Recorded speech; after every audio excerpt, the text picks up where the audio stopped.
बहुत ही प्यारे बच्चों, ਅੱਜ ਆਪਾਂ ਮੱਧਕਾਲੀਨ ਪੰਜਾਬੀ ਕਾਵਿ ਝਲਕਾਂ ਤੇ ਇਤਿਹਾਸ ਪੁਸਤਕ ਵਿੱਚ ਦਰਜ ਮਿਰਜ਼ਾ ਸਾਹਿਬਾ ਜੋ ਕਿ ਪੀਲੂ ਦੀ ਰਚਨਾ ਹੈ ਉਹ ਪੜ੍ਹਾਂਗੇ। ਪਰ ਉਸ ਤੋਂ ਪਹਿਲਾਂ ਮੈਂ ਤੁਹਾਨੂੰ ਪੀਲੂ ਜੀ ਦੀ ਜ਼ਿੰਦਗੀ ਦੇ ਬਾਰੇ ਕੁਝ ਗੱਲਾਂ ਜ਼ਰੂਰ ਦੱਸਾਂਗੀ ਬੱਚਿਓ। ਪੀਲੂ ਅਕਬਰ ਦੇ ਸਮੇਂ ਦਾ ਦੂਜਾ ਪ੍ਰਸਿੱਧ ਕਿੱਸਾਕਾਰ ਹੋਇਆ ਹੈ। ਆਪ ਦੇ ਜਨਮ ਬਾਰੇ ਕੋਈ ਪ੍ਰਮਾਣਿਕ ਜਾਣਕਾਰੀ ਹਾਸਲ ਨਹੀਂ ਹੁੰਦੀ। ਉਹ ਪੀਲੂ ਪਿੰਡ ਵੈਰੋਵਾਲ ਜ਼ਿਲ੍ਹਾ ਅੰਮ੍ਰਿਤਸਰ ਦੇ ਰਹਿਣ ਵਾਲੇ ਸਨ। ਆਪ ਨੇ ਸਭ ਤੋਂ ਪਹਿਲਾਂ ਮਿਰਜ਼ਾ ਸਾਹਿਬਾ ਦੀ ਪ੍ਰੀਤ ਕਹਾਣੀ ਨੂੰ ਕਲਮਬੱਧ ਕੀਤਾ। ਕਿੱਸਾ ਮਿਰਜ਼ਾ ਸਾਹਿਬਾ ਆਪ ਨੇ ਸੱਧ ਕਾਵਿ ਰੂਪ ਵਿੱਚ ਲਿਖਿਆ ਹੈ। ਇਸ ਦਾ ਇੱਕ ਵਿਸ਼ੇਸ਼ ਗੁਣ ਇਹ ਵੀ ਹੈ ਕਿ ਇਸ ਵਿੱਚ ਮਾਝੇ ਦੀ ਸਿੱਧੀ ਸਾਦੀ ਬੋਲੀ, ਢੁਕਵੇਂ ਅਤੇ ਨਾਟਕੀ ਬਿਆਨ ਅਤੇ ਢੁਕਵੇਂ ਅਲੰਕਾਰਾਂ ਦੀ ਵਰਤੋਂ ਕਰਕੇ ਤਤਕਾਲੀ ਸਮਾਜ ਦਾ ਚਿੱਤਰ ਪੇਸ਼ ਕੀਤਾ ਹੈ। ਹਾਫਿਜ਼ ਬਰਖੁਰਦਾਰ ਅਤੇ ਅਹਿਮਦ ਯਾਰ ਨੇ ਪੀਲੂ ਦੀ ਕਾਵਿ ਕਲਾ ਨੂੰ ਬਹੁਤ ਸਲਾਹਿਆ ਹੈ। ਹਥਲੇ ਕਾਵਿ ਸੰਗ੍ਰਹਿ ਵਿੱਚ ਕਿੱਸਾ ਮਿਰਜ਼ਾ ਸਾਹਿਬਾ ਵਿੱਚੋਂ ਮਿਰਜ਼ੇ ਨੂੰ ਸਾਹਿਬਾਂ ਦੇ ਵਿਆਹ ਬਾਰੇ ਪਤਾ ਲੱਗਣਾ, ਮਾਂ ਦਾ ਮਿਰਜ਼ੇ ਨੂੰ ਸਮਝਾਉਣਾ, ਮਿਰਜ਼ੇ ਦਾ ਉੱਤਰ, ਮਿਰਜ਼ੇ ਦਾ ਸਾਹਿਬਾਂ ਨੂੰ ਲੈ ਜਾਣਾ, ਸਾਹਿਬਾਂ ਅਤੇ ਮਿਰਜ਼ੇ ਦੀ ਵਾਰਤਾਲਾਪ, ਡੋਗਰ ਦਾ ਖੀਵੇ ਖਾਨ ਨੂੰ ਸਾਹਿਬਾਂ ਦੇ ਜਾਣ ਬਾਰੇ ਦੱਸਣਾ ਅਤੇ ਸਾਹਿਬਾਂ ਅਤੇ ਮਿਰਜ਼ੇ ਦਾ ਆਪਸੀ ਜੋ ਗੱਲਬਾਤ ਹੋਈ ਸੀ, ਆਪਸੀ ਵਾਰਤਾਲਾਪ ਸੀ, ਉਹ 94 ਕਾਵਿ ਬੰਦ ਸ਼ਾਮਿਲ ਕੀਤੇ ਗਏ ਹਨ। ਸੋ ਕਿੱਸਾ ਕਾਵਿ ਦੇ ਵਿੱਚ ਦਰਜ ਹੈ ਬੱਚੋ। ਪਹਿਲਾ ਕਿੱਸਾ ਕਾਵਿ ਹੈ ਜਿਹੜਾ ਆਪਾਂ ਪੀਲੂ ਦਾ ਹੀ ਪੜ੍ਹਾਂਗੇ, ਠੀਕ ਹੈ ਨਾ। ਸੋ ਪ੍ਰਸੰਗ ਆਪਾਂ ਕਿੱਦਾਂ ਲਿਖਾਂਗੇ ਕਿ ਇਹ ਕਾਵਿ ਟੋਟਾ ਪੀਲੂ ਦੀ ਰਚਨਾ ਕਿੱਸਾ ਮਿਰਜ਼ਾ ਸਾਹਿਬਾਂ ਵਿੱਚੋਂ ਲਿਆ ਗਿਆ ਹੈ, ਜੋ ਕਿ ਮੱਧਕਾਲੀਨ ਪੰਜਾਬੀ ਕਾਵਿ ਝਲਕਾਂ ਦੇ ਇਤਿਹਾਸ ਪੁਸਤਕ ਵਿੱਚ ਮਿਰਜ਼ੇ ਨੂੰ ਸਾਹਿਬਾਂ ਦੇ ਵਿਆਹ ਬਾਰੇ ਪਤਾ ਲੱਗਣਾ ਸਿਰਲੇਖ ਹੇਠ ਦਰਜ ਹੈ। ਇਸ ਵਿੱਚ ਸਾਹਿਬਦੀ ਸਾਹਿਬਾਂ ਦੁਆਰਾ ਪਿੰਡ ਦੇ ਕੰਮੂ ਬ੍ਰਾਹਮਣ ਨੂੰ ਮਿਰਜ਼ੇ ਵੱਲ ਭੇਜ ਕੇ ਉਸ ਨੂੰ ਕੋਈ ਚਾਰਾ ਕਰਨ ਲਈ ਸੁਨੇਹਾ ਭੇਜਣ ਦਾ ਜ਼ਿਕਰ ਹੈ। ਸੋ ਬੱਚੋ, ਜਿਵੇਂ ਆਪਾਂ ਇਸ ਗੱਲ ਕੀਤੀ ਹੈ ਇਸ ਬੰਦ ਦੀ, ਹੈ ਨਾ, ਹਰ ਬੰਦ ਦੇ ਅੱਗੇ ਆਪਾਂ ਜਿਹੜਾ ਪ੍ਰਸੰਗ ਪਹਿਲਾਂ ਲਿਖ ਕੇ ਉਹੀ ਵੀ ਇਹ ਕਾਵਿ ਟੋਟਾ ਕਿੱਥੋਂ ਲਿਆ ਗਿਆ, ਉਸ ਤੋਂ ਬਾਅਦ ਵਿਆਖਿਆ ਦੇ ਵਿੱਚੋਂ ਹੀ ਸਤਰਾ ਲਵਾਂਗੇ, ਸਿਰਲੇਖ ਲਿਖਾਂਗੇ। ਜਿਸ ਤਰ੍ਹਾਂ ਇੱਥੇ ਲਿਖਿਆ ਵੀ ਮਿਰਜ਼ੇ ਨੂੰ ਸਾਹਿਬਾਂ ਦੇ ਵਿਆਹ ਦਾ ਪਤਾ ਲੱਗਣਾ, ਹੈ ਨਾ, ਫਿਰ ਅੱਗੇ ਮਾਂ ਦਾ ਮਿਰਜ਼ੇ ਨੂੰ ਸਮਝਾਉਣਾ, ਇਸ ਤਰ੍ਹਾਂ ਸਾਰੇ ਸਿਰਲੇਖ ਲਿਖਾਂਗੇ ਅਤੇ ਵਿਆਖਿਆ ਦੇ ਵਿੱਚੋਂ ਵੀ ਆਪਾਂ ਸਤਰਾ ਲੈ ਲਾਂਗੇ। ਅਤੇ ਚਲੋ ਫਿਰ ਵਿਆਖਿਆ ਸ਼ੁਰੂ ਕਰਦੇ ਹਾਂ ਆਪਾਂ। ਸਿਆਲਾਂ ਤੋਂ ਬਾਹਮਣ ਤੁਰ ਪਿਆ, ਪਿਆ ਖਰਲਾਂ ਦੀ ਰਾਹ, ਕੋਲ ਮਿਰਜ਼ੇ ਦੇ ਆ ਕੇ ਦੱਸ ਦਿੱਤੀ ਸਾਹੇ ਦੀ ਪਾ, ਮਹਿੰਦੀ ਸਾਹਿਬਾਂ ਦੇ ਵਿਆਹ ਦੀ ਚੱਲ ਕੇ ਹੱਥੀਂ ਆਪਣੀ ਲਾ, ਭੇਜਿਆ ਸਾਹਿਬਾਂ ਦਾ ਆ ਗਿਆ ਛੇਤੀ ਹੋਏ ਤਿਆਰ, ਠੀਕ ਹੈ ਨਾ। ਕੰਮੂ ਬ੍ਰਾਹਮਣ ਸਿਆਲਾਂ ਤੋਂ ਚੱਲ ਪਿਆ, ਸਿਆਲਾਂ ਤੋਂ ਚੱਲ ਕੇ ਅਤੇ ਖਰਲਾਂ ਦੇ ਪਿੰਡ ਦਾਨਾਬਾਦ ਦੇ ਰਾਹ ਉੱਤੇ ਤੁਰ ਪਿਆ ਅਤੇ ਮਿਰਜ਼ੇ ਕੋਲ ਜਾ ਪਹੁੰਚਿਆ। ਉਸਨੇ ਉਸ ਨੂੰ ਸਾਹਿਬਾਂ ਦੇ ਸਾਹੇ ਬੱਧੀ ਹੋਣ ਦੀ ਸਾਰੀ ਗੱਲ ਦੱਸੀ, ਕਿਉਂਕਿ ਸਾਹਿਬਾਂ ਨੇ ਉਸ ਨੂੰ ਭੇਜਿਆ ਸੀ, ਠੀਕ ਹੈ ਨਾ, ਅਤੇ ਸੁਨੇਹਾ ਦਿੱਤਾ ਸੀ ਸਾਹਿਬਾਂ ਨੇ ਪਿੰਡ ਦੇ ਬਾਹਮਣ ਨੂੰ। ਉਹ ਉਸ ਨੂੰ ਕਹਿੰਦਾ ਹੈ ਕਿ ਉਹ ਸਾਹਿਬਾਂ ਦੀ ਇੱਛਾ ਅਨੁਸਾਰ ਉਸ ਦੇ ਵਿਆਹ ਦੀ ਮਹਿੰਦੀ ਆਪਣੇ ਹੱਥੀਂ ਚੱਲ ਕੇ ਲਾਵੇ।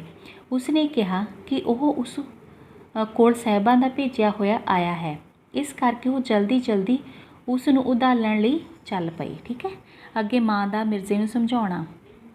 ਚੜ੍ਹਦੇ ਮਿਰਜ਼ੇ ਖਾਨ ਨੂੰ ਮੱਤੀ ਦੇਵੇ ਮਾਂ, ਬੁਰੇ ਸਿਆਲਾਂ ਦੇ ਮਾਮਲੇ, ਬੁਰੀ ਸਿਆਲਾਂ ਦੀ ਰਾਹ, ਬੁਰੀਆਂ ਸਿਆਲਾਂ ਦੀਆਂ ਔਰਤਾਂ ਜਾਦੂ ਲੈਂਦੀਆਂ ਪਾ, ਕੱਢ ਕਲੇਜੇ ਖਾਂਦੀਆਂ, ਮੇਰੇ ਝਾਟੇ ਤੇਲ ਨਾ ਪਾ, ਰੰਨ ਦੀ ਖਾਤਰ ਚੱਲਿਆ ਆਵੇਂ ਜਾਨ ਗਵਾਏ, ਆਖੇ ਮੇਰੇ ਲੱਗ ਜਾ ਅੱਗੇ ਪੈਰ ਨਾ ਪਾ, ਠੀਕ ਹੈ। ਫਿਰ ਉਸ ਤੋਂ ਬਾਅਦ ਮੱਤਾਂ ਦਾ ਮਤਲਬ ਕੀ ਹੁੰਦਾ ਬੱਚੋ? ਨਸੀਹਤਾਂ ਦੇਣੀਆਂ। ਸਿਆਲ ਸਾਹਿਬਾਂ ਦਾ ਪੇਕਾ ਗੋਤ, ਔਰਤਾਂ ਤੀਵੀਆਂ ਨੂੰ ਕਿਹਾ ਜਾਂਦਾ। ਝਾਟੇ ਸਿਰ ਦੇ ਵਾਲ, ਤੇਲ ਦਾ ਮਤਲਬ ਇੱਕ ਥਾਂ ਖੇਹ ਪਾਉਣਾ ਕਹਿ ਕਿਹਾ ਗਿਆ ਹੈ ਨਾ ਇੱਥੇ। ਅਤੇ ਜਦੋਂ ਮਿਰਜ਼ੇ ਜਿਹੜਾ ਹੈਗਾ ਉਹ ਸਾਹਿਬਾਂ ਨੂੰ ਉਧਾਲਣ ਲਈ ਘੋੜੀ 'ਤੇ ਜਾਂਦਾ ਹੈ ਤਾਂ ਉਸਦੀ ਮਾਂ ਬੱਚਿਓ ਉਹਨੂੰ ਮੱਤਾਂ ਦਿੰਦੀ ਹੈ ਵੀ ਤੂੰ ਉੱਥੇ ਨਾ ਜਾ, ਵੀ ਜਿਹੜੀਆਂ ਸਿਆਲਾਂ ਦੀਆਂ ਔਰਤਾਂ ਹਨ ਬਹੁਤ ਮਾੜੀਆਂ ਹਨ, ਉਹ ਜਾਦੂ ਪਾ ਲੈਂਦੀਆਂ ਨੇ, ਕੀ ਲੈਂਦੀਆਂ ਨੇ, ਠੀਕ ਹੈ ਨਾ, ਪੱਲੇ ਕੁਝ ਵੀ ਨਹੀਂ ਛੱਡਦੀਆਂ ਉਹ। ਤੇ ਜੇ ਤੂੰ ਔਰਤ ਨੂੰ ਉਸਨੂੰ ਉਧਾਲਣਾ ਹੈ ਸਾਹਿਬਾ ਨੂੰ ਤਾਂ ਉਸਦੇ ਸਿਰ ਵਿੱਚ ਸੁਆਹ ਨਾ ਪਾ ਤੂੰ, ਮਤਲਬ ਜਾ ਨਾ।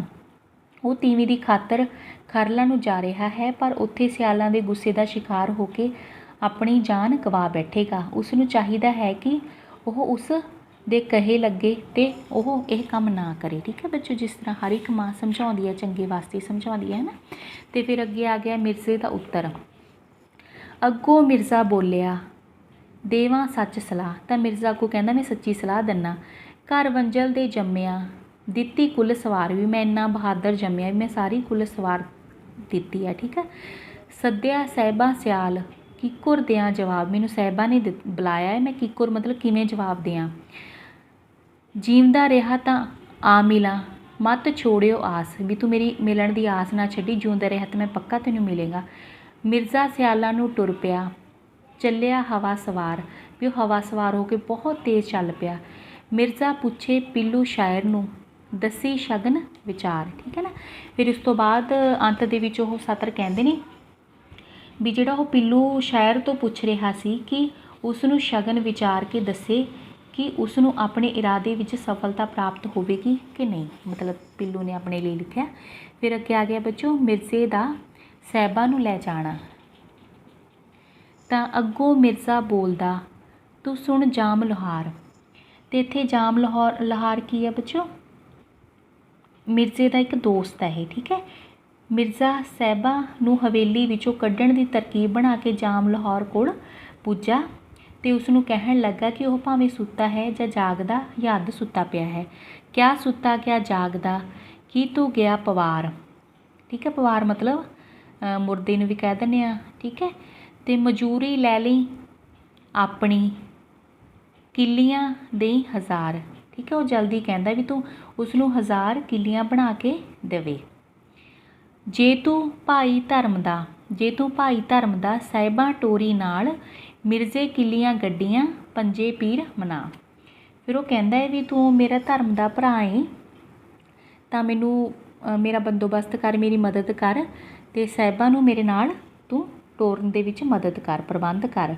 ਠੀਕ ਹੈ। ਮਿਰਜ਼ੇ ਨੇ ਪੰਜੇ ਪੀਰਾਂ ਨੂੰ ਧਿਆ ਕੇ ਤੇ ਕਿੱਲੀਆਂ ਕੰਧ ਵਿੱਚ ਗੱਡੀਆਂ ਤੇ ਉਹਨਾਂ ਦੀ ਪੌੜੀ ਬਣਾ ਕੇ ਉੱਪਰ ਚੜ੍ਹ ਗਿਆ, ਮਤਲਬ ਉੱਪਰ ਜਾਣ ਵਾਸਤੇ ਕਿੱਲੀਆਂ ਕੰਧ ਦੇ ਉੱਪਰ ਗੱਡੀਆਂ ਸਨ। ਠੀਕ ਹੈ।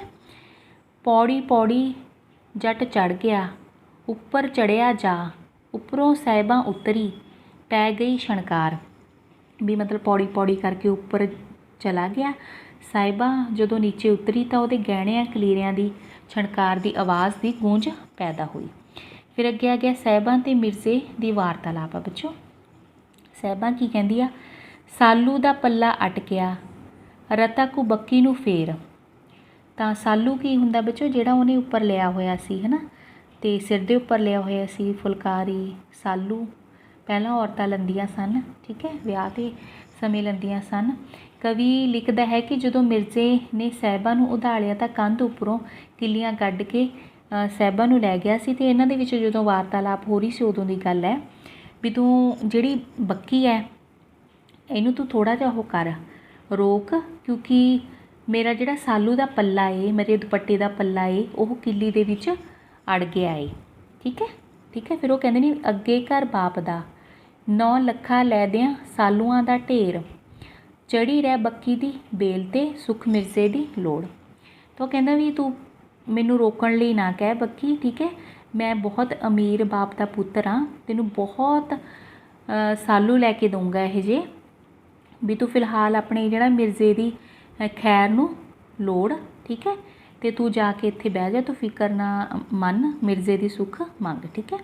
ਸਾਹਿਬਾਂ ਕੀ ਕਹਿੰਦੀਆਂ, ਮਾੜੀ ਤੇਰੀ ਟੈਕਰੀ ਮਿਰਜ਼ਿਆ ਲਿਆਇਆ ਕਿਧਰੋਂ ਟੋਰ, ਸੁੱਕਾ ਇਹਦਾ ਚੌਕਟਾ ਕਾਵਾਂ ਖਾਧੀ ਕਮਰੋੜ। ਠੀਕ ਹੈ। ਕਮਰੋੜ ਕੀ ਹੁੰਦਾ ਬੱਚੋ, ਕਮਰੋੜ ਆਪਣੀ ਜਿਹੜੀ ਰੀੜ੍ਹ ਦੀ ਹੱਡੀ ਨੂੰ ਵੀ ਕਹਿ ਦਿੰਦੇ ਆ। ਅਤੇ ਜਿਹੜੀ ਤੂੰ ਘੋੜੀ ਲੈ ਕੇ ਆਇਆ, ਠੀਕ ਹੈ, ਨੀਰੀ ਟਾਇਰ ਜਿਹੀ ਲੱਗਦੀ ਹੈ, ਵੀ ਸੁੱਕੀ ਜਿਹੀ ਲੱਗਦੀ ਹੈ, ਇੰਝ ਲੱਗਦਾ ਵੀ ਬਹੁਤ ਮਾੜੀ ਹੈ, ਤੂੰ ਕਿੱਥੋਂ ਲੈ ਕੇ ਆਇਆ ਇਹਨੂੰ, ਵੀ ਇਸਦਾ ਪਿੰਜਰ ਸੁੱਕਾ ਹੋਇਆ ਹੈ, ਇਹਦੀ ਰੀੜ੍ਹ ਦੀ ਹੱਡੀ ਕਾਵਾਂ ਨੇ ਖਾ ਲਈ ਹੈ। ਜੇਕਰ ਨਾ ਆਹੀ ਤੇਰੇ ਬਾਪ ਦੇ ਮੰਗ ਲਿਆਉਂਦੋ ਹੋਰ। ਠੀਕ ਹੈ। ਤਾਂ ਵੀ ਜੇ ਤੇਰੇ ਬਾਪ ਦੇ ਘਰ ਇਹ ਚੰਗੀ ਘੋੜੀ ਨਹੀਂ ਸੀ ਤੂੰ ਕਿਤੋਂ ਹੋਰ ਮੰਗ ਲੈਂਦਾ। ਘੋੜੀ ਖੀਵੇ ਖਾਣ ਦੀ ਬੜੀ ਮਰਾਤਬ ਖੋਰ। ਤਾਂ ਮੇਰੇ ਬਾਪ ਖੀਵੇ ਖਾਣ ਦੀ ਘੋੜੀ ਕਹਿੰਦੀਆਂ ਕਹਾਉਂਦੀਆਂ ਘੋੜੀਆਂ ਨੂੰ ਮਾਤ ਪਾਉਣ ਵਾਲੀ ਹੈ। ਭੱਜਿਆਂ ਨੂੰ ਜਾਣ ਨਾ ਦੇਣਗੇ ਉਦਲ ਗਈਆਂ ਦੇ ਚੋਰ, ਵਿੱਚ ਉਜਾੜ ਦੇ ਮਾਰਦੇ ਤੇਰੀ ਸੁੱਟਣ ਧੌਣ ਮਰੋੜ। ਤਾਂ ਫਿਰ ਉਹ ਸਾਹਿਬਾ ਕਹਿੰਦੀ ਹੈ ਵੀ ਤੈਨੂੰ ਕਾਬੂ ਕਰ ਲੈਣਗੇ ਕਿਉਂਕਿ ਤੂੰ ਬਹੁਤ ਹੌਲੀ ਚੱਲ ਰਿਹਾ, ਬਹੁਤ ਤੇਜ਼ ਚੱਲਣਗੇ, ਵੀ ਤੇਰੀ ਧੌਣ ਨੂੰ ਕੀ ਕਰ ਦੇਣਗੇ, ਰਸਤੇ ਦੇ ਵਿੱਚ ਕਾਬੂ ਕਰਕੇ ਹੀ ਮਰੋੜ ਦੇਣਗੇ। ਅਤੇ ਭਾਵ ਤੂੰ ਮਾੜੀ ਜਿਹੀ ਘੋੜੀ ਉੱਤੇ ਬਿਠਾ ਕੇ ਮੈਨੂੰ ਲੈ ਕੇ ਜਾ ਰਿਹਾ ਵੀ ਉਹ ਤੇਰਾ ਪਿੱਛਾ ਕਰਕੇ ਤੈਨੂੰ ਇੱਕਦਮ ਦੇ ਵਿੱਚ ਮਾਰ ਦੇਣਗੇ। ਅੱਗੇ ਆ ਗਿਆ ਬੱਚੋ ਮਿਰਜ਼ਾ ਕੀ ਕਹਿੰਦਾ, ਕੰਨ ਲੰਮੇ ਖੁਰ ਪਤਲੇ ਦੁੰਮ ਬੱਕੀ ਦੀ ਸਿਆਹ, ਵੀ ਇਸਦੇ ਕੰਨ ਲੰਮੇ ਨੇ, ਠੀਕ ਹੈ, ਖੁਰ ਇਸਦੇ ਪਤਲੇ ਪਤਲੇ ਨੇ, ਅਤੇ ਵੀ ਮਤਲਬ ਬਹੁਤ ਖੁਰਕੇ ਹੁੰਦੇ ਨੇ ਘੋੜੀ ਦੇ ਪੈਰ, ਠੀਕ ਹੈ, ਅਤੇ ਦੁੰਮ ਕੀ ਹੈ, ਪੂੰਛ ਕਾਲੀ ਹੈ ਇਹਦੀ, ਠੀਕ ਹੈ। ਦੇਖ ਕੇ ਇਸ ਦੀ ਤੋਰ ਨੂੰ ਝੋਰੇ ਚਿੱਤ ਨਾ ਪਾ, ਵੀ ਇਹਦੀ ਤੋਰ ਨੂੰ ਦੇਖ ਕੇ ਤੂੰ ਚਿੱਤ ਦੇ ਵਿੱਚ ਕੋਈ ਗਮ ਨਾ ਕਰ। ਬਈ ਡੋਗਰ ਜਿਨ੍ਹਾਂ ਦੇ ਬਹਿਣ ਪੁਆਂਦੀ ਆ, ਠੀਕ ਹੈ, ਉਹ ਕਹਿੰਦੇ ਨੇ ਵੀ ਅਸਲ ਵਿੱਚ ਇਹ ਘੋੜੀ ਬਹੁਤ ਤੇਜ਼ ਦੌੜਨ ਵਾਲੀ ਹੈ। ਇਸ ਘੋੜੀ ਨੇ ਮੇਰੇ ਬਾਪ ਦੇ ਖੇਤਾਂ ਵਿੱਚ ਚਰ ਚਰ ਕੇ ਆਪਣੀ ਸਿਹਤ ਬਣਾਈ ਹੈ, ਜਿਸ ਦੀ ਅਧੀਨਗੀ ਬਈ ਧਾਰਾਂ ਦੇ ਪਹਾੜੀ ਰਾਜੇ ਵੀ ਮੰਨਦੇ ਹਨ, ਵੀ ਇੰਨੀ ਬਹਾਦਰ ਹੈ ਇਹ, ਤੇਜ਼ ਦੌੜਦੀ ਹੈ। ਬਾਪ ਦੇ ਖੱਤਿਆਂ ਚਰ ਕੇ ਬੱਕੀ ਨੇ ਲਈਆਂ ਬਣਾ, ਵੀ ਇੰਨੀ ਚਰ ਚਰ ਕੇ ਇਹ ਬਣੀਆਂ। 10 ਮਈਆਂ ਦਾ ਘਿਓ ਦਿੱਤਾ ਬੱਕੀ ਦੇ ਢਿੱਡ ਭਾ, ਹੈ ਨਾ, ਵੀ ਇਹ ਘੋੜੀ ਦੇ ਢਿੱਡ 10 ਮੈਸਾਂ ਦਾ, ਮੱਝਾਂ ਦਾ ਜਿਹੜਾ ਘਿਓ ਹੈ ਉਹ ਪਾਇਆ ਗਿਆ। ਬੱਚੇ ਜਿਹੜੇ ਤਾਕਤਵਰ ਘੋੜੀਆਂ ਹੁੰਦੀਆਂ ਨੇ ਉਹਨਾਂ ਦੀ ਖੁਰਾਕ ਛੋਲੇ ਅਤੇ ਘਿਓ ਬਹੁਤ ਹੁੰਦੇ ਨੇ ਤਾਂ ਜੋ ਭੱਜ ਸਕਣ, ਵੀ ਮੈਨੇ ਤਾਕਤਵਰ ਇਸ ਨੂੰ ਬਣਾਇਆ। ਬੱਕੀ ਤੋਂ ਡਰਨ ਫਰਿਸ਼ਤੇ ਅਤੇ ਮੇਰੇ ਤੋਂ ਡਰੇ ਖੁਦਾ, ਵੀ ਮੇਰੀ ਬੱਕੀ ਤੋਂ, ਮੇਰੀ ਘੋੜੀ ਤੋਂ ਵੱਡੇ ਵੱਡੇ ਫਰਿਸ਼ਤੇ ਡਰਦੇ ਨੇ ਅਤੇ ਮੇਰੇ ਤੋਂ ਕੌਣ ਡਰਦਾ, ਖੁਦਾ। ਚੁੱਭੀ ਵਿੱਚ ਪਤਾਲਾ ਉੱਡ ਕੇ ਚੜ੍ਹੇ ਆਕਾਸ਼, ਵੀ ਇਹ ਇੰਨੀ ਤੇਜ਼ ਦੌੜਦੀ ਹੈ ਵੀ ਪਤਾਲ ਦੇ ਵਿੱਚ ਚੁੱਭੀ ਮਾਰ ਸਕਦੀ ਹੈ ਅਤੇ ਆਕਾਸ਼ ਦੇ ਵਿੱਚ ਉੱਡ ਸਕਦੀ ਹੈ। ਚੜ੍ਹਨਾ ਆਪਣੀ ਮੌਜ ਨੂੰ ਬੱਕੀ ਨੂੰ ਲਾਜ ਨਾ ਲਾ, ਵੀ ਤੂੰ ਜੇ ਚੜ੍ਹਨਾ ਤਾਂ ਚੜ੍ਹ, ਤੇਰੀ ਆਪਣੀ ਮੌਜ ਹੈ, ਮਤਲਬ ਮੇਰੀ ਘੋੜੀ ਨੂੰ ਤੂੰ ਬੁਰਾ ਭਲਾ ਨਾ ਕਹਿ।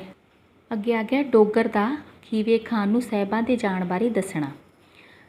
ਫਿਰੋਜ਼ ਡੋਗਰ ਕੂਕਿਆ ਸੁਣ ਖਾਨ ਖੀਵੇ ਮੇਰੀ ਬਾਤ, ਵੀ ਜਿਹੜਾ ਫਿਰੋਜ਼ ਡੋਗਰ ਸੀ, ਠੀਕ ਹੈ, ਤਾਂ ਉਹ ਕੂਕ ਪਿਆ ਵੀ ਤੂੰ ਮੇਰੀ ਗੱਲ ਸੁਣ, ਵੀ ਉਹਨੇ ਸ਼ਿਕਾਇਤ ਲਾਈ, ਮਤਲਬ ਜਾ ਕੇ ਸਾਹਿਬਾਂ ਦੇ ਪਿਤਾ ਨੂੰ ਜਾ ਕੇ ਸ਼ਿਕਾਇਤ ਲਾਈ, ਠੀਕ ਹੈ। ਫਿਰੋਜ਼ ਡੋਗਰ ਕੌਣ ਸੀ ਬੱਚਿਓ, ਖੀਵੇ ਖਾਨ ਦਾ ਇੱਕ ਮਿੱਤਰ ਸੀ ਜੋ 22 ਡੋਗਰਾਂ ਵਿੱਚੋਂ ਸੀ। ਸਾਹਿਬਾਂ ਨੂੰ ਮਿਰਜ਼ਾ ਲੈ ਗਿਆ ਰੋਂਦੀ ਕੁੰਡੀ ਦੀ ਬਾਰ, ਠੀਕ ਹੈ ਨਾ, ਕੁੰਡੀ ਦੀ ਬਾਰ ਮਤਲਬ ਕੁੰਡੀ ਸਾਹਿਬਾਂ ਦੀ ਮਾਂ ਕੁੰਦੀ, ਵੀ ਉਹ ਬਹੁਤ ਰੋ ਰਹੀ ਹੈ, ਵੀ ਉਹਨੂੰ ਉਹ ਲੈ ਗਿਆ ਮਿਰਜ਼ਾ। ਲਾ ਗਿਆ ਲਾਜ ਸਿਆਲਾਂ ਨੂੰ ਗਿਆ ਸੀ ਦਾਗ ਲਾ, ਵੀ ਉਹ ਸਿਆਲਾਂ ਨੂੰ ਲਾਜ ਲਾ ਕੇ ਭੱਜ ਗਿਆ, ਦਾਗ ਲਾ ਕੇ ਭੱਜ ਗਿਆ। ਘੋੜੇ ਪਊ ਪੇਖਰਾਂ ਪੈਦਲ ਹੋ ਜਾਣ ਸਵਾਰ, ਠੀਕ ਹੈ, ਵੀ ਜਿੰਨੇ ਵੀ ਆਪਾਂ ਨੂੰ ਹੁਣ ਚੱਲਣਾ ਚਾਹੀਦਾ ਵੀ ਸਾਰੇ ਜਣੇ ਰਲ ਕੇ ਉਸ ਦਾ ਪਿੱਛਾ ਕਰੋ, ਘੋੜਿਆਂ ਉੱਪਰ ਝੁੱਲ ਪਾ ਲਓ ਅਤੇ ਪੈਦਲ ਅਤੇ ਸਵਾਰ ਜਿਹੜੇ ਵੀ ਲੋਕ ਨੇ ਉਹ ਸਾਰੇ ਚੱਲ ਪੈਣ। ਰਸਤੇ ਪਵੋ ਪੈਦਲੇ ਮੁੰਡ ਮਲੋ ਅਸਵਾਰ, ਠੀਕ ਹੈ ਨਾ, ਮੁੰਡ ਮਤਲਬ ਗਰੋਹ ਜਥਾ, ਵੀ ਪੈਦਲ ਘੋੜਿਆਂ 'ਤੇ ਜਿਵੇਂ ਨਾ ਜਿਵੇਂ ਕਰਕੇ ਤੁਸੀਂ ਚੱਲ ਪਓ। ਸ਼ਾਵਾ ਮਿਰਜ਼ਾ ਮਾਰਨਾ ਕਰਕੇ ਕੌਲ ਕਰਾਰ, ਵੀ ਸਾਰਿਆਂ ਨੇ ਇਕੱਠੇ ਹੋ ਕੇ ਮਿਰਜ਼ੇ ਨੂੰ ਮਾਰਨਾ ਹੈ। ਅੱਜ ਸਾਰਿਆਂ ਦਾ ਫੈਸਲਾ ਇਹ ਵੀ ਮਿਰਜ਼ੇ ਨੂੰ ਮਾਰਨਾ ਹੀ ਮਾਰਨਾ ਹੈ। ਉਸ ਤੋਂ ਬਾਅਦ ਸਾਹਿਬਾਂ ਅਤੇ ਮਿਰਜ਼ਾ ਗੱਲਬਾਤ ਚੱਲ ਰਹੀ ਹੈ। ਸਾਹਿਬਾਂ ਕੀ ਕਹਿੰਦੀ ਹੈ, ਜੰਡ ਦੇ ਹੇਠ ਜੱਟ ਸੌਂ ਗਿਆ ਉੱਠ ਕੇ ਸੁਰਤ ਸੰਭਾਲ, ਵੀ ਤੂੰ ਜੰਡ ਦੇ ਹੇਠ ਜਾ ਕੇ ਫਿਰ ਅੱਗੇ ਜਾ ਕੇ ਸੌਂ ਗਿਆ ਸੀ, ਉਹ ਤਾਕਤ ਦਾ ਹੰਕਾਰ ਹੋ ਗਿਆ ਸੀ ਉਹਨੂੰ, ਵੀ ਮੈਂ ਬਹੁਤ ਤਾਕਤਵਰ ਹਾਂ, ਵੀ ਮੈਂ ਤਾਂ ਇੰਨੀ ਤੇਜ਼ ਆ ਗਿਆ, ਮੈਂ ਤੀਰ ਅੰਦਾਜ਼ ਬਹੁਤ ਵਧੀਆ, ਤਾਂ ਆਰਾਮ ਨਾਲ ਸੋ ਗਿਆ ਨਿਸ਼ਚਿੰਤ ਹੋ ਕੇ। ਅਗਰ ਕਿਸੇ ਨੂੰ ਚਿੰਤਾ ਹੁੰਦੀ ਹੈ ਤਾਂ ਸੌਂਦਾ ਨਹੀਂ ਨਾ ਹੁੰਦਾ, ਉਹ ਨਿਸ਼ਚਿੰਤ ਹੋ ਕੇ ਸੌਂ ਗਿਆ। ਬੱਕੀ ਤੈਨੂੰ ਛੱਡ ਕੇ ਉੱਠ ਗਈ ਜਿਸ ਉੱਤੇ ਬੜਾ ਇਤਬਾਰ, ਜਿਹੜੀ ਤੇਰੀ ਘੋੜੀ ਹੈ ਵੀ ਤੈਨੂੰ ਉੱਠ ਕੇ ਤੂੰ ਦੇਖ ਉਹ ਚਲੀ ਗਈ ਹੈ। ਨਾਰਦ ਛੱਡ ਕੇ ਉੱਠ ਗਿਆ ਤੇਰਾ ਮੁੱਢ ਕਦੀਮਾ ਯਾਰ, ਠੀਕ ਹੈ, ਵੀ ਤੂੰ ਆਰਾਮ ਨਾਲ ਇੱਥੇ ਸੁੱਤਾ ਹੋਇਆ ਹੈ, ਵੀ ਤੇਰੀ ਜਿਹੜੀ ਘੋੜੀ ਵੀ ਚਲੀ ਗਈ ਹੈ। ਤੈਨੂੰ ਲੁੱਤੀਆਂ ਲਾਉਣ ਵਾਲਾ ਨਾਰਦ ਜਿਸ ਨੂੰ ਤੂੰ ਆਪਣਾ ਪੁਰਾਣਾ ਯਾਰ ਸਮਝਦਾ ਸੀ ਉਹ ਵੀ ਤੈਨੂੰ ਛੱਡ ਕੇ ਚਲਾ ਗਿਆ ਅਤੇ ਦੁਸ਼ਮਣਾਂ ਦੇ ਨਾਲ ਜਾ ਕੇ ਰਲ ਗਿਆ। ਮਾਰਨ ਸਾਹਿਬਾਂ ਨੂੰ ਆ ਗਿਆ ਜਿਹਦਾ ਕਰਦਾ ਨਾ ਸੀ ਇਤਬਾਰ, ਅਤੇ ਉਸਨੇ ਸਿੱਖੇ ਸਿਖਾਏ ਹੁਣ ਉਹ ਸਾਹਿਬਾਂ ਨੂੰ ਮਾਰਨ ਲਈ ਆ ਗਏ ਹਨ। ਜਿਸ ਸਾਹਿਬਾਂ ਦੀ ਗੱਲ ਉੱਪਰ ਤੂੰ ਇਤਬਾਰ ਨਹੀਂ ਕੀਤਾ ਉਹ ਰਸਤੇ ਵਿੱਚ ਸੌਣ ਦੀ ਥਾਂ ਦਾਨਾਬਾਦ ਨਹੀਂ ਪੁੱਜਾ ਅਤੇ ਆਪਣੀ ਤਾਕਤ ਦੇ ਹੰਕਾਰ ਵਿੱਚ ਫਸਿਆ ਰਿਹਾ। ਮਿਰਜ਼ਾ ਕੀ ਕਹਿੰਦਾ ਬੱਚੋ ਅੱਗੇ, ਮੇਰੇ ਉੱਪਰ ਨਾ ਕੋਈ ਦੀਂਦਾ ਸੂਰਮਾ ਜਿਹੜਾ ਮੇਰੇ ਪਰ ਵਾਰ ਕਰੇ, ਵੀ ਮੇਰੇ ਉੱਪਰ ਕੋਈ ਸੂਰਮਾ ਜਿਹੜਾ ਮੇਰੇ ਤੇ ਵਾਰ ਕਰੇ, ਠੀਕ ਹੈ। ਮਾਰ ਕੋਹਾਂ ਤੇਰੇ ਜਿੰਨੇ ਨੇ, ਪਾਸ ਤੇਰੇ ਵੀਰ ਖੜੇ, ਵੀ ਤੇਰੇ ਸਾਰੇ ਵੀਰਾਂ ਨੂੰ ਮੈਂ ਮਾਰ ਦੇਣਾ ਹੈ। ਕੋਹਾਂ ਦਾ ਮਤਲਬ ਕੀ ਹੈ, ਵੱਢ ਦਿਆਂਗਾ, ਮਾਰ ਦਿਆਂਗਾ। ਝੱਟ ਕੋ ਝੂਟਾ ਚੰਡ ਹੇਠ ਲੈਣ ਦੇ, ਜਿਹੜੀ ਖੁਦਾ ਕਰੇ, ਠੀਕ ਹੈ, ਵੀ ਮੈਨੂੰ ਤੂੰ 2 ਮਿੰਟ ਆਰਾਮ ਕਰ ਲੈਣ ਦੇ, ਵੀ ਮੈਂ ਥੋੜ੍ਹਾ ਝੂਟਾ ਲੈਣਾ ਮਤਲਬ ਕੀ ਹੁੰਦਾ, ਮੈਂ ਸੋ ਜਾਵਾਂ। ਅੱਜ ਦੀ ਘੜੀ ਸੌਂ ਲੈਣ ਦੇ, ਦੂਜੀ ਘੜੀ ਦਾਨਾਬਾਦ ਵੜੇ, ਵੀ ਹੁਣ ਮੈਨੂੰ ਥੋੜ੍ਹਾ ਜਿਹਾ ਸੋ ਲੈਣ ਦੇ, ਵੀ ਥੋੜ੍ਹੀ ਦੇਰ ਬਾਅਦ ਹੀ ਮੈਂ ਤੈਨੂੰ ਦੂਜੀ ਘੜੀ ਮਤਲਬ ਥੋੜ੍ਹੀ ਦੇਰ ਬਾਅਦ ਤੈਨੂੰ ਮੈਂ ਦਾਨਾਬਾਦ ਲੈ ਜਾਵਾਂਗਾ, ਠੀਕ ਹੈ। ਸਾਹਿਬਾਂ ਕੀ ਕਹਿੰਦੀ ਆ, ਅੱਗੋਂ ਸਾਹਿਬਾ ਬੋਲਦੀ, ਮਨ ਮਿਰਜ਼ਾ ਮੇਰੀ ਸਲਾਹ, ਜੜ ਬੱਕੀ ਨੂੰ ਪਾਵੀ ਰਾਹ ਖਰਲਾਂ ਦੇ, ਲੈ ਚੱਲ ਦਾਨਾਬਾਦ। ਉਹ ਕਹਿੰਦੀ ਹੈ ਵੀ ਤੂੰ ਮੇਰੀ ਸਲਾਹ ਮੰਨ, ਠੀਕ ਹੈ ਨਾ, ਅਤੇ ਵੀ ਮੈਨੂੰ ਉੱਥੇ ਦਾਨਾਬਾਦ ਲੈ ਜਾ, ਅਤੇ ਤੂੰ ਇੱਦਾਂ ਨਾ ਸੋ।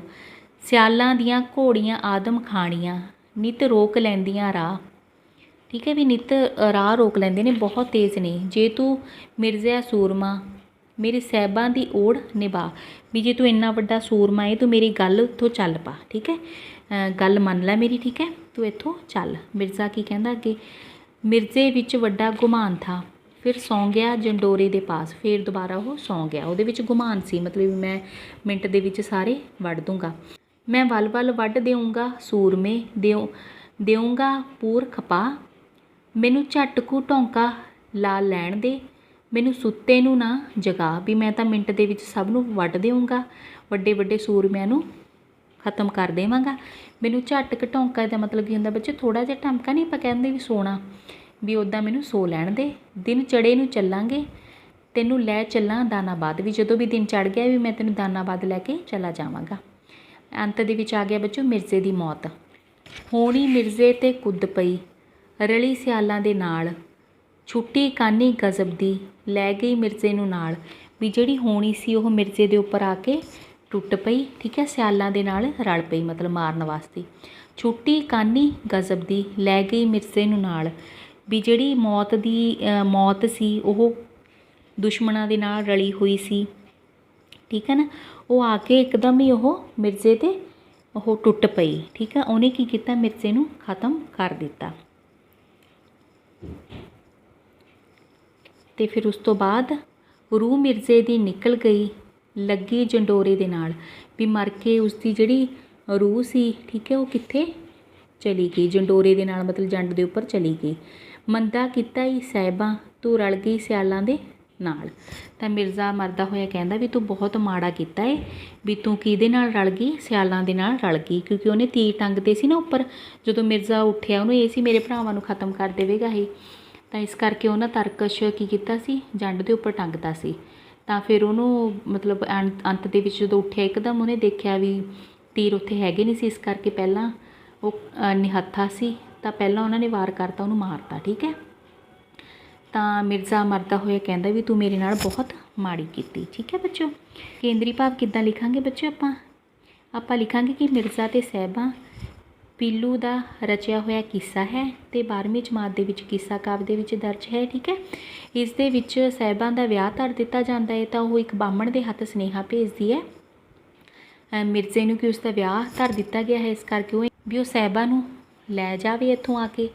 ਤਾਂ ਜਦੋਂ ਉਹ ਤਿਆਰ ਹੁੰਦਾ ਹੈ ਵੀ ਸਾਹਿਬਾਂ ਨੂੰ ਉਸਨੇ ਉਧਾਲਣ ਲਈ ਚਲੇ ਜਾਣਾ ਹੈ, ਤਾਂ ਮਿਰਜ਼ੇ ਦੀ ਮਾਂ ਉਸ ਨੂੰ ਬਹੁਤ ਵਾਸਤੇ ਪਾਉਂਦੀ ਹੈ ਵੀ ਤੂੰ ਨਾ ਜਾ, ਪਰ ਮਿਰਜ਼ਾ ਰੁਕਦਾ ਨਹੀਂ ਹੈਗਾ, ਚਲਾ ਜਾਂਦਾ। ਤਾਂ ਆਪਣੇ ਦੋਸਤ ਦੀ ਕੁਲਹਾਰ ਤੋਂ ਕਿੱਲੀਆਂ ਲੈ ਜਾਂਦਾ ਹੈ, ਉਹ ਕੰਧ ਦੇ ਉੱਪਰ ਟੰਗ ਕੇ ਕੰਧ ਚੜ੍ਹ ਕੇ ਸਾਹਿਬਾਂ ਨੂੰ ਲੈ ਜਾਂਦਾ ਹੈ। ਤਾਂ ਰਸਤੇ ਦੇ ਵਿੱਚ ਉਹਨਾਂ ਦੀ ਗੱਲਬਾਤ ਚੱਲਦੀ ਹੈ, ਸਾਹਿਬਾਂ ਕਹਿੰਦੀ ਹੈ ਵੀ ਕਿਹੋ ਜਿਹੀ ਘੋੜੀ ਤੂੰ ਲੈ ਕੇ ਆਇਆ, ਵੀ ਇਹ ਬਿਲਕੁਲ ਸੁੱਕੀ ਪਈ ਹੈ, ਵੀ ਜਿਹੜੇ ਮੇਰੇ ਮਾਪਿਆਂ ਦੀ ਜਿਹੜੇ ਜਾਨਵਰ ਨੇ, ਘੋੜੀਆਂ ਨੇ, ਬਹੁਤ ਤੇਜ਼ ਨੇ ਉਹ। ਤਾਂ ਉਹ ਕਹਿੰਦਾ ਘੋੜੀ ਦੇ ਉੱਪਰ ਨਾ ਜਾ, ਘੋੜੀ ਮੇਰੀ ਬਹੁਤ ਤੇਜ਼ ਹੈ, ਠੀਕ ਹੈ, ਵੀ ਇਹਨੂੰ ਇੰਨਾ ਘਿਓ ਚਾਰਿਆ ਹੋਇਆ, ਇਸ ਕਰਕੇ ਤੂੰ ਨਾ ਜਾ ਇਸ ਦੇ ਉੱਪਰ, ਇਹ ਬਹੁਤ ਤੇਜ਼ ਹੈ। ਤਾਂ ਅੱਗੇ ਜਾ ਕੇ ਉਹ ਲੰਘ ਜਾਂਦੇ ਨੇ ਅੱਗੇ, ਤਾਂ ਜੰਡ ਦੇ ਨੀਚੇ ਜਿਹੜਾ ਮਿਰਜ਼ਾ ਹੈ ਉਹ ਸੌਂ ਜਾਂਦਾ ਹੈ। ਤਾਂ ਸਾਹਿਬਾਂ ਨੂੰ ਬਹੁਤ ਕਹਿੰਦੀ ਹੈ ਵੀ ਤੂੰ ਦਾਨਾਬਾਦ ਚੱਲ, ਆਪਣੇ ਪਿੰਡ ਚੱਲ, ਵੀ ਇੱਥੇ ਨਾ ਰੁਕ, ਪਰ ਫਿਰ ਵੀ ਉਹ ਰੁਕ ਜਾਂਦਾ ਅਤੇ ਜਾਂਦਾ ਨਹੀਂ ਅੱਗੇ। ਅਤੇ ਆ ਕੇ ਉਹਨੂੰ ਜਿਹੜੇ ਮਿਰਜ਼ੇ ਦੇ ਦੁਸ਼ਮਣ ਹੁੰਦੇ ਨੇ, ਮਤਲਬ ਸਾਹਿਬਾਂ ਦੇ ਮਾਪੇ ਭਰਾ ਉਹਨੂੰ ਕੀ ਕਰਦੇ ਨੇ ਬੱਚੋ, ਘੇਰ ਲੈਂਦੇ ਨੇ ਆ ਕੇ। ਅਤੇ ਸਾਹਿਬਾਂ ਉਸ ਤੋਂ ਪਹਿਲਾਂ ਉਹਦੇ ਤੀਰ ਮਿਰਜ਼ੇ ਦੇ ਤਰਕਸ਼ ਜੰਡ ਦੇ ਉੱਪਰ ਟੰਗ ਦਿੰਦੀ ਹੈ ਤਾਂ ਜੋ ਮਿਰਜ਼ਾ ਉਸਦੇ ਭਰਾਵਾਂ ਨੂੰ ਨਾ ਮਾਰ ਸਕੇ। ਮਿਰਜ਼ਾ ਜਦੋਂ ਉੱਠਦਾ ਉਸਨੂੰ ਘੇਰਾ ਪਾਇਆ ਹੁੰਦਾ ਤਾਂ ਉਸਦੇ ਭਰਾ ਉਸਨੂੰ ਮਾਰ ਦਿੰਦੇ ਨੇ ਮਿਰਜ਼ੇ ਨੂੰ। ਅਤੇ ਜਾਂਦਾ ਹੋਇਆ ਮਿਰਜ਼ਾ ਕਹਿੰਦਾ ਵੀ ਸਾਹਿਬਾ ਤੂੰ ਬਹੁਤ ਮਾੜੀ ਕੀਤੀ ਜੋ ਤੂੰ ਮੇਰੇ ਨਾਲ ਧੋਖਾ ਕੀਤਾ, ਠੀਕ ਹੈ। ਜੇ ਮੇਰੇ ਅੱਜ ਭਾਈ ਹੁੰਦੇ ਉਹ ਵੀ ਮੇਰਾ ਬਦਲਾ ਲੈਂਦੇ, ਮੇਰੇ ਨਾਲ ਖੜਦੇ, ਠੀਕ ਹੈ। ਅਤੇ ਚਲੋ ਫਿਰ ਹੁਣ ਆਪਾਂ ਪ੍ਰਸ਼ਨ ਉੱਤਰ ਕਰੀਏ। ਕਿੱਸਾ ਮਿਰਜ਼ਾ ਸਾਹਿਬਾਂ ਕਿਸ ਕਵੀ ਦੀ ਰਚਨਾ ਹੈ? ਪੀਲੂ ਦੀ। ਫਿਰ ਉਸ ਤੋਂ ਬਾਅਦ ਆ ਗਿਆ ਬੱਚੋ ਪੰਜਾਬੀ ਕਾਵਿ ਝਲਕਾਂ ਅਤੇ ਇਤਿਹਾਸ ਪੁਸਤਕ ਵਿੱਚ ਸ਼ਾਮਿਲ ਪੀਲੂ ਦੇ ਕਿਸੇ ਇੱਕ ਕਾਵਿਅੰਸ਼ ਦਾ ਨਾਂ ਲਿਖੋ। ਮਿਰਜ਼ੇ ਦੀ ਮੌਤ ਜਿਹੜੇ ਆਪਾਂ ਸਿਰਲੇਖ ਪੜ੍ਹੇ ਸੀ ਨਾ। ਪੀਲੂ ਨੇ ਕਿਹੜੀ ਪ੍ਰੀਤ ਕਹਾਣੀ ਬਾਰੇ ਲਿਖਿਆ ਹੈ? ਮਿਰਜ਼ਾ ਸਾਹਿਬਾਂ।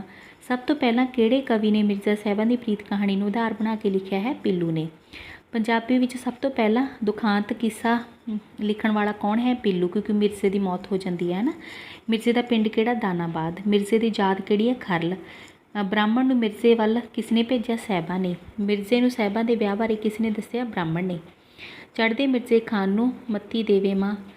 ਮਿਰਜ਼ਾ ਕਿੱਥੇ ਚੱਲਿਆ ਸੀ? ਸਾਹਿਬਾਂ ਨੂੰ ਉਧਾਲਣ। ਅਤੇ ਉਸ ਤੋਂ ਬਾਅਦ ਮਿਰਜ਼ੇ ਦੀ ਮਾਂ ਦੀ ਨਜ਼ਰ ਵਿੱਚ ਬੁਰੀਆਂ ਕੌਣ ਸਨ? ਸਿਆਲਾਂ ਦੀਆਂ ਔਰਤਾਂ।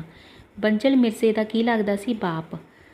ਮਿਰਜ਼ੇ ਦੇ ਬਾਪ ਦਾ ਨਾਂ ਵੰਜਲ। ਮਿਰਜ਼ਾ ਕਿਸ ਤੋਂ ਕਿੱਲੀਆਂ ਲੈਂਦਾ ਹੈ? ਪ੍ਰਾਪਤ ਕਰਦਾ ਹੈ ਜਾਮ ਲੋਹਾਰ ਤੋਂ। ਅਤੇ ਉਸ ਤੋਂ ਬਾਅਦ ਮਿਰਜ਼ੇ ਨੇ ਕਿਹਨਾਂ ਨੂੰ ਧਿਆ ਕੇ ਕਿੱਲੀਆਂ ਕੱਢੀਆਂ? ਪੰਜੇ ਪੀਰਾਂ ਨੂੰ। ਮਿਰਜ਼ਾ ਕਾਹਦੇ ਉੱਤੇ ਸਵਾਰ ਸੀ? ਬੱਕੀ ਦੇ ਉੱਪਰ, ਘੋੜੀ ਦੇ ਉੱਪਰ। ਮਿਰਜ਼ੇ ਅਤੇ ਸਾਹਿਬਾਂ ਦਰਮਿਆਨ ਕਿਸ ਪਸ਼ੂ ਸੰਬੰਧੀ ਗੱਲਬਾਤ ਹੁੰਦੀ ਹੈ? ਘੋੜੀ ਸੰਬੰਧੀ, ਬੱਕੀ ਸੰਬੰਧੀ, ਹੈ ਨਾ। ਮਿਰਜ਼ੇ ਅਨੁਸਾਰ ਉਸਦੀ ਬੱਕੀ ਤੋਂ ਕੌਣ ਡਰਦਾ ਹੈ? ਫਰਿਸ਼ਤੇ। ਮਿਰਜ਼ੇ ਅਨੁਸਾਰ ਉਸਦੇ ਮਤਲਬ ਤਾਕਤ ਤੋਂ ਕੌਣ ਡਰਦਾ ਹੈ? ਖੁਦਾ। ਫਿਰ ਅੱਗੇ ਮਿਰਜ਼ਾ ਕੀ ਸੀ? ਹੰਕਾਰੀ ਸੀ, ਠੀਕ ਹੈ। ਸਾਹਿਬਾਂ ਦੇ ਉਧਾਲਣ ਤੋਂ ਬਾਅਦ ਕੌਣ ਕੁੱਕਿਆ ਸੀ? ਫਿਰੋਜ਼ ਡੋਗਰ। ਮਿਰਜ਼ਾ ਕਿਸ ਰੁੱਖ ਹੇਠ ਸੌਂ ਗਿਆ ਸੀ? ਜੰਡ ਹੇਠ, ਠੀਕ ਹੈ, ਜੰਡ ਦੇ ਦਰਖਤ ਹੇਠ। ਮਿਰਜ਼ੇ ਨੂੰ ਜੰਡ ਹੇਠ ਸੌਣ ਤੋਂ ਕੌਣ ਰੋਕਦਾ ਹੈ? ਸਾਹਿਬਾਂ। ਫਿਰ ਉਸ ਤੋਂ ਬਾਅਦ ਪੰਜਾਬੀ ਕਿੱਸਾ ਕਾਵਿ ਅਨੁਸਾਰ ਜੰਡ ਹੇਠ ਸੌਂ ਰਹੇ ਕਿਸ ਪ੍ਰੀਤ ਨਾਇਕ ਨੂੰ ਮਾਰਿਆ ਜਾਂਦਾ ਹੈ? ਮਿਰਜ਼ੇ ਨੂੰ। ਪੀਲੂ ਕਿਸ ਕਾਵਿਧਾਰਾ ਦਾ ਕਵੀ ਹੈ? ਕਿੱਸਾ ਕਾਵਿਧਾਰਾ ਦਾ, ਠੀਕ ਹੈ। ਠੀਕ ਗਲਤ ਦੱਸੋ ਬੱਚੋ। ਪੀਲੂ ਦੇ ਕਿੱਸੇ ਦਾ ਅੰਤ ਸੁਖਾਂਤ ਹੈ? ਗਲਤ ਹੈ, ਦੁਖਾਂਤ ਹੈ। ਪੀਲੂ ਨੇ ਮਿਰਜ਼ਾ ਸਾਹਿਬਾਂ ਦਾ ਕਿੱਸਾ ਲਿਖਿਆ, ਠੀਕ ਹੈ। ਮਿਰਜ਼ਾ ਆਪਣੀ ਤਾਕਤ ਦੇ ਹੰਕਾਰ ਕਰਕੇ ਮਾਰਿਆ ਗਿਆ, ਠੀਕ ਹੈ। ਸਾਹਿਬਾਂ ਦਾ ਮੰਗੇਤਰ ਝੰਡ ਹੇਠ ਸੌਂ ਗਿਆ ਸੀ, ਗਲਤ ਹੈ। ਕਿੱਥੇ ਸੋਇਆ ਸੀ ਉਹ? ਜੰਡ ਹੇਠ। ਅਤੇ ਬਾਕੀ ਨੰਬਰ 2 'ਤੇ ਉਹ ਮੰਗੇਤਰ ਨਹੀਂ ਸੀ ਹਾਲੇ ਬਣਿਆ। ਅਤੇ ਠੀਕ ਹੈ ਬੱਚਿਓ ਇਹ ਸੀ ਮਿਰਜ਼ਾ ਸਾਹਿਬਾਂ ਕਿੱਸੇ ਦੀ ਪ੍ਰਸੰਗ ਸਹਿਤ ਵਿਆਖਿਆ, ਕੇਂਦਰੀ ਭਾਵ ਅਤੇ ਪ੍ਰਸ਼ਨ ਉੱਤਰ। ਉਮੀਦ ਹੈ ਤੁਹਾਨੂੰ ਸਮਝ ਆਏ ਹੋਣਗੇ ਬੱਚਿਓ। ਪੜ੍ਹਿਆ ਕਰੋ ਪੰਜਾਬੀ ਸਾਹਿਤ, ਬਹੁਤ ਅਮੀਰ ਹੈ। ਸੁਣਨ ਅਤੇ ਸਮਝਣ ਲਈ ਤੁਹਾਡਾ ਬਹੁਤ ਬਹੁਤ ਧੰਨਵਾਦ।